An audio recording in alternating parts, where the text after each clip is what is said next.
Hey, my friends, welcome to part two. We are talking about the 5 foundations of leadership. Number 2, I love this subject, emotional intelligence.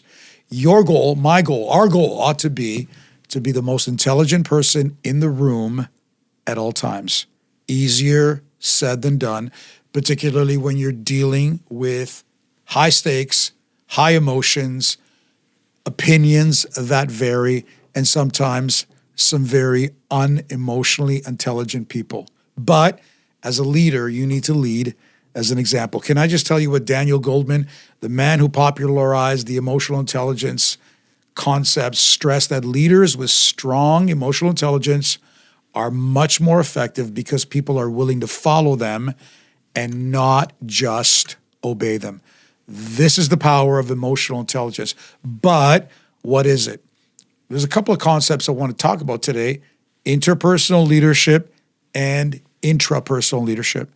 Interpersonal leadership is my ability to read you, read your emotions, read your tone, understand what you're going through, the ability as a leader to relate to you and to even desire to relate to you, versus intra is the concept of what's going on inside of me. What are my triggers? Why am I feeling angry, sad? What is happening within me, and how is it affecting my behavior?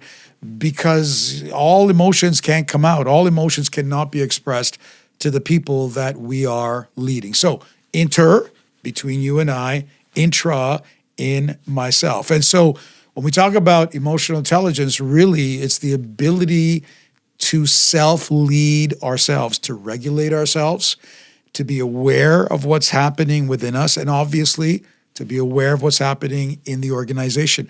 You know, sometimes emotions are not just individual, they are sometimes very corporate. It can be spread throughout the organization. We call it things like morale. What is the morale? What is the trust level? All these things fall under this idea of being and having emotional intelligence. People do not give this subject enough credence. Particularly in my world where spirituality is more the focus and this area is kind of ignored or left alone or not studied at all. I'm telling you, if you are going to lead, if you are going to be with people, if you are going to lead any kind of organization, you must have high emotional intelligence in every single area. If you will develop this, you actually don't even need to be the smartest person in the room. Your IQ may not be as high as someone else, but I'm telling you, you will overachieve and you will surpass others that have higher IQ than you do if you have greater emotional intelligence. This is part 2 of the foundations of leadership. Thank you for joining me today.